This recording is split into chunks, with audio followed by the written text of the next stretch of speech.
Sir Atul sir, सबसे पहला एक क्वेश्चन, कैसा आपका इंटरव्यू गया? अच्छा गया, बढ़िया गया मेरा इंटरव्यू। कैसा एक्सपीरियंस रहा सर जब आप पहली बार इंटरव्यू ऑफिस में गए, और कैसा एक्सपीरियंस रहा? ये मेरा सेकंड इंटरव्यू है, हम्म। तो मुझे कोई दिक्कत नहीं हुई अच्छे से। बाकी वहाँ पे जो भी स्टाफ भी हैं सपोर्ट किए, अच्छा। तो वैसा कोई दिक्कत नहीं हुआ। तो बाकी सब देखा जाए ओवरऑल तो बढ़िया हुआ, काफ़ी किनका बोर्ड था सर? सत्यवती मैम का जी। करंट अफेयर से किस तरह के सवाल पूछे गए थे? मुझसे डैब से क्वेश्चन किए गए, और करंट अफेयर से एक वो हिजाब से क्वेश्चन था, अच्छा। हलाला से, और पूर्वांचल एक्सप्रेसवे से जो बनने के बाद थोड़ी दब गई थी, तो उससे क्वेश्चन था। बाकी मेरे डैब से था, मेरे स्टडी बैकग्राउंड से था, यही क्वेश्चन था। अच्छा, कुछ ऐसा क्वेश्चन जो आपको लगा कि नहीं ये क्वेश्चन आप जवाब नहीं दे पाए, या फिर आपको ऐसा लगा कि इससे बेहतर आप कर सकते थे इंटरव्यू? नहीं, उस पर करंट अफेयर के बाद क्योंकि मैं वाराणसी जिले का हूँ, और वाराणसी से सटा जिला सोनभद्र है, तो वहाँ से रिलेटेड क्वेश्चन पूछे नक्सलवाद वगैरह पे। अच्छा। तो मुझे बाद में अभी फील हुआ कि मैं उस पर और बेटर कर सकता था, जो मैं कर नहीं पाया। सर ये सेकंड अटैम्प्ट था, फर्स्ट अटैम्प्ट में क्या हुआ, क्या रह गया था, मतलब आपकी तरफ से चूक? एक्चुअली ये मेरा थर्ड अटैम्प्ट है। अच्छा। फर्स्ट अटैम्प्ट में मैंने मेंस क्वालिफाई नहीं किया था, और पिछली बार 2021 में भी मैंने इंटरव्यू दिया था, और ये मेरा मतलब दूसरा इंटरव्यू है और तीसरा अटैम्प्ट। मीडियम हिंदी है, और मेरा ऑप्शनल पॉलिटिकल साइंस है। सर हिंदी लैंग्वेज से, सर हिंदी लैंग्वेज से कहते हैं कि रिजल्ट अच्छी नहीं बनती, इसमें आपका क्या पॉइंट ऑफ व्यू? ये मिथ है, ऐसा कुछ नहीं है। अगर हिंदी लैंग्वेज से रिजल्ट नहीं बनती तो इनफैक्ट हमको प्री में तो क्वालिफाई करना चाहिए, जहाँ पे OMR सीट से बस कॉपियाँ चेक होती हैं। पॉलिटी इसलिए चूज़ किया कि मेरा इंटरेस्ट था, मैं साइंस बैकग्राउंड से हूँ, तो इस वजह से मैंने पॉलिटी। इंटरव्यू में क्वेश्चंस पूछे तो क्या क्वेश्चंस अभी पूछे गए स्पेसिफिक? नक्सलवाद से क्वेश्चन थे, और पूर्वांचल एक्सप्रेसवे पे क्वेश्चन थे। उसके अलावा मेरे ऑप्शनल पॉलिटी से रिलेटेड क्वेश्चन थे, यही सब था। सर पाकिस्तान पे सर क्राइसिस हुआ उसमें सर? नहीं, उसमें नहीं सर, करंट में जो अभी टॉपिक। और अभी एक करंट का टॉपिक था, हमारे यहाँ पे 26 जनवरी की जो परेड हुई थी, उसमें मिस्र की फौज आई थी, तो उस पर क्वेश्चन था उससे रिलेटेड। हाँ जी जी। इंपॉर्टेंट क्वेश्चन, लैंग्वेज का इंपैक्ट पड़ता है सर? बिल्कुल नहीं। सर मेरा एक क्वेश्चन है, हिंदी लैंग्वेज के स्टूडेंट को कौन कौन सी परेशानियां आती हैं ड्यूरिंग UPSC प्रिपरेशन में, और उसको किस तरह से हैंडल करना चाहिए? देखिए, हिंदी मीडियम वालों को सबसे ज़्यादा परेशानी इस बात की आती है कि हमारे जो सोर्सेज हैं वो इंग्लिश मीडियम के एवरेज में थोड़े कम हैं, और बाकी रह गई जैसे बाकी किताबों की बात और बाकी जो भी चीज़ें हैं, तो उसके लिए हिंदी और इंग्लिश मीडियम कभी हमारे सिलेक्शन का माध्यम है, जैसे हिंदी है चाहे इंग्लिश है, लेकिन वो कभी गलत इफेक्ट नहीं डाल सकता।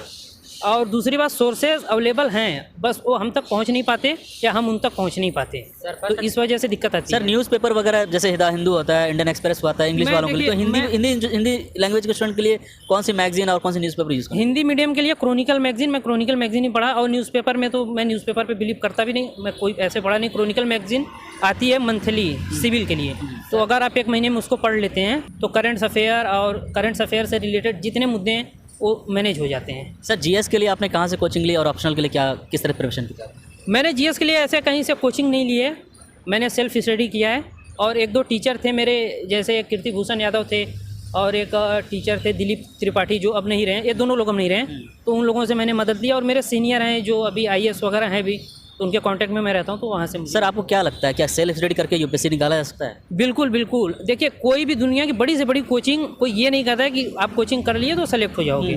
जज्बा होना चाहिए, हमारी तैयारी सही होनी चाहिए, हम बिना कोचिंग के भी अच्छा कर सकते हैं। पहले भी कोचिंग नहीं था, लोग करते थे UPSC। हाँ, और आज भी मुखर्जी नगर, इलाहाबाद, बाकी जगहों पे लोग कोचिंग करते हैं, लेकिन सब सेलेक्ट नहीं होते। तो जो सेलेक्ट होते हैं, कुछ उनके अंदर अलग सी रहती है, और अगर वो डेडिकेशन रहे हमारे अंदर, तो हम बिना कोचिंग के भी कर सकते हैं। सर आप कॉन्फिडेंट लग रहे हैं, कैसा रहा इंटरव्यू, मतलब इस बार आपका कैसा रहा?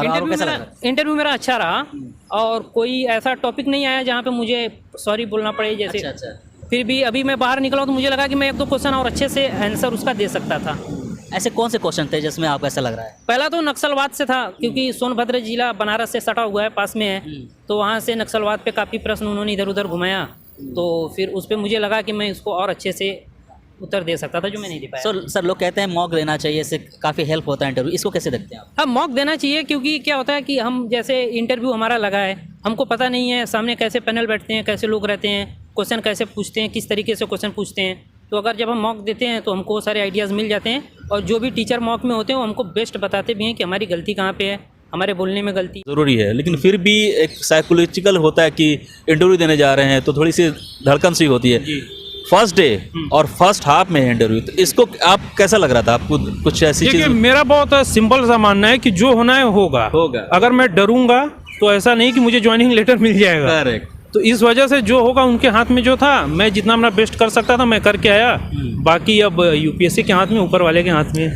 सर इथिकल कंडीशनल क्वेश्चन कोई नहीं, कंडीशनल क्वेश्चन ऐसा तो कुछ नहीं था, क्योंकि डेप से इतने क्वेश्चन थे, कंडीशनल क्वेश्चन नहीं हुआ। सर फर्स्ट अटेम्प्ट और सेकंड अटेम्प्ट आपकी ऐसी कौन सी गलतियां थी जिसकी वजह से आपका वो क्लियर नहीं हो सका? अब गलतियां थी, फर्स्ट अटेम्प्ट में मैंने मेंस, मुझे टाइम नहीं मिला या मेरी तैयारी अच्छी नहीं थी। सेकंड अटेम्प्ट में मैंने इंटरव्यू दिया था, लेकिन मेरे मेंस में मार्क्स कम थे। न्यू एस्पिरेंट को आप क्या मैसेज देना चाहते हो कि इस तरह से प्रिपरेशन करनी चाहिए? न्यू एस्पिरेंट्स को मैं मैसेज देना चाहूँगा कि बहुत ज़्यादा सोर्सेज पे ना भागें, जो सोर्सेज हैं उनको पढ़ना, उन पे फोकस ज़्यादा करें, और पूरे सिलेबस को 100% कवर करने से अच्छा है कि आप 60% 70% को ही 100% बना लें, तो अच्छा रहेगा मेरे हिसाब से। लास्ट क्वेश्चन, ऑप्शनल क्या थे, मैं भूल गया मतलब। Political science sir political science के लिए ऑप्शनल, जैसे बहुत सारे बच्चे PSIR रखते हैं, राइट, इसमें क्या स्ट्रेटेजी होनी चाहिए एस्पिरेंट की to get best score, high score?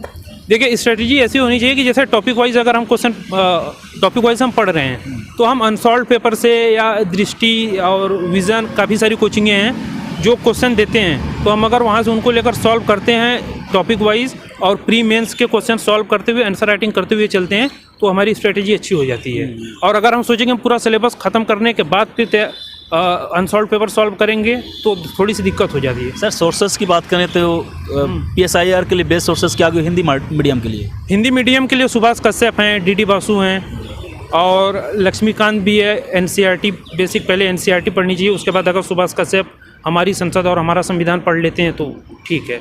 Sir आपको ऐसा लगता है कि Hindi medium English medium comparison में रिसोर्सेज कमी है? रिसोर्सेज की कमी नहीं है, या तो हम वहाँ तक पहुँच नहीं पाते, क्योंकि सारे चीज़ हमारे पास भी अवेलेबल हैं, हम वहाँ तक पहुँच नहीं पाते, तो उसको हम ये नहीं कह सकते कि रिसोर्स